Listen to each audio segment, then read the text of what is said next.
Nesse vídeo vamos falar sobre a tag Canvas e como ela pode ser usada nos nossos documentos em HTML5. Embora ela não seja nada nova, ela não foi criada no HTML5, já existe há um bom tempo, mas a gente pode continuar utilizando ela e com certeza vale muito a pena utilizá-la nos nossos documentos, dependendo da aplicação que você vai fazer. Bora para a tela.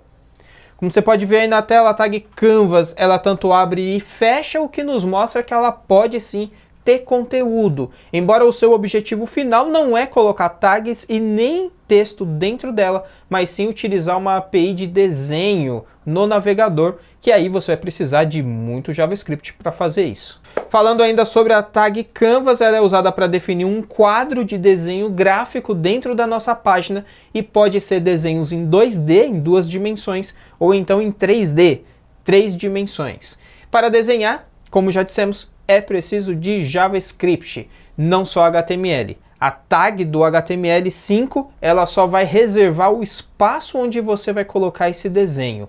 O desenho em si, como vai funcionar, animações e tudo mais, você vai utilizar 100% JavaScript para isso. E aí, vale aí a recomendação do curso completo de JavaScript da HCode, que você pode conferir aí no nosso perfil ou no link na descrição. Falando sobre atributos, a tag Canvas possui todos os atributos globais, então ela pode ter um ID, pode ter classe, estilo e assim por diante.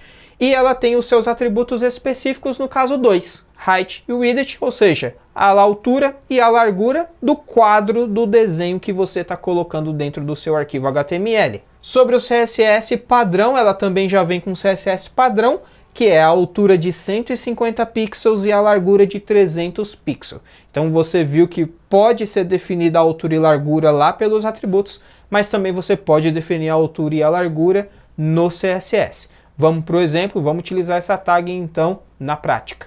Vou criar aqui o meu arquivo, vou chamar de canvas.html e vamos criar a estrutura padrão do HTML5, já vou deixar aqui o título tag Canvas. Vamos criar aqui a nossa tag Canvas e mais nada. Vamos ver o que acontece no navegador, acessando lá no Google Chrome, canvas.html. Veja que aparentemente nada aconteceu. Temos tudo branco aí dentro da nossa página. Se a gente passar o mouse, veja que você já tem um quadrado dentro da sua página com 300 pixels de largura, 150 pixels de altura, conforme nós citamos no CSS padrão dessa tag. Vamos voltar lá no nosso arquivo. Vamos mudar aqui dentro do head, vou colocar um style para minha página, definindo que o corpo da página, a tag body, ela vai ficar com a cor preta, para destacar o quadro onde nós vamos desenhar em Canvas.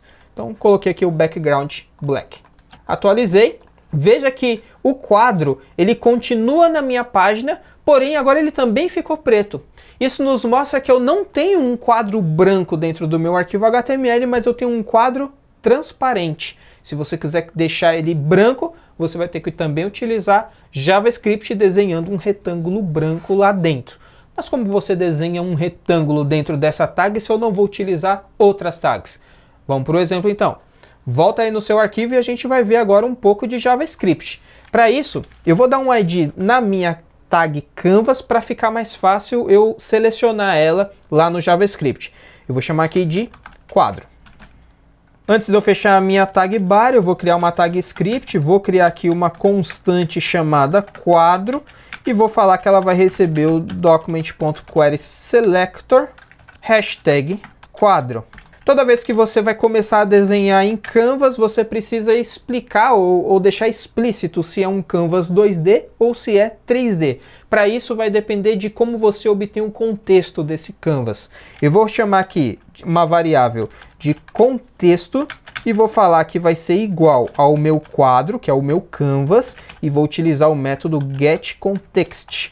E dentro desse getContext a gente passa uma string explicando se o contexto é 2D ou se é 3D. Nesse caso, vamos passar uma 2D, que é mais simples para a gente mostrar um exemplo para desenhar um retângulo aqui dentro. Volta para o código. Dentro do meu contexto, da minha variável contexto que nós acabamos de criar, eu vou falar que o quadro que eu vou preencher, o desenho que eu vou fazer, ele vai ser preenchido, vai ter um estilo preenchido. E esse estilo, ele vai ter a cor vermelha, por exemplo. Então, vou colocar aqui um FF0000. Também, no meu contexto ainda, eu vou falar que eu vou desenhar um retângulo, um retângulo preenchido para poder ter essa cor preenchida. Então, fill rect. E aí vai ser um método dentro desse fill rect. Eu vou passar aqui qual é a posição x e y do primeiro ponto do meu retângulo. Então, vai ser na posição 0,0. E o segundo não é a posição XY do segundo ponto do retângulo, não. Assim como aconteceu, por exemplo, lá na aula de map, onde desenhamos um retângulo no mapa de uma imagem. Nesse caso vai ser a largura e a altura do meu retângulo. É claro que no caso de eu colocar no ponto 0 e falar que vai até 100, dá a impressão de ser o segundo ponto. Mas se você falar que o primeiro ponto está numa outra posição e você continuar falando que ele tem 100%, não vai ser o segundo ponto 100%, mas sim o tamanho dele mesmo. Então eu vou colocar aqui. Ele vai ter 100 de largura e 100 de altura, o que vai acabar fazendo com que esse retângulo se pareça, na verdade, com um quadrado. Vamos lá para o navegador, vamos ver o que acontece então. Vou atualizar, veja que já apareceu o nosso quadrado, ele está aqui perfeitamente dentro do nosso Canvas de 300 por 150.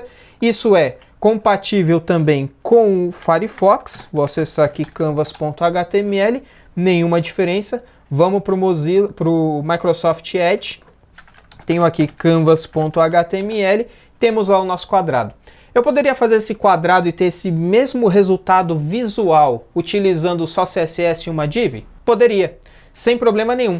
Eu poderia fazer isso aqui também utilizando SVG?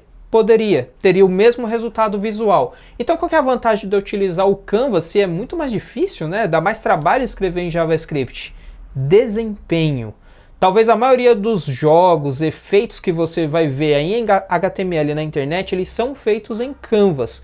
Quando você renderiza isso aqui muitas vezes por segundo, que são chamados FPS nos jogos, por exemplo, nos vídeos, o Canvas ele obtém um resultado muito melhor do que SVG ou do que o próprio HTML. Então, no desenvolvimento de jogos em especial ou qualquer outra coisa que tenha uma animação, usar Canvas é melhor, ele consegue até mesmo usar o processador gráfico da sua placa de vídeo 3D, caso você tenha e caso o contexto seja 3D, tá certo?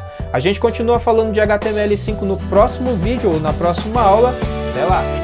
Nesse vídeo vamos falar sobre a tag Canvas e como ela pode ser usada nos nossos documentos em HTML5, embora ela não seja nada nova, ela não foi criada no HTML5, já existe há um bom tempo, mas a gente pode continuar utilizando ela e com certeza vale muito a pena utilizá-la nos nossos documentos.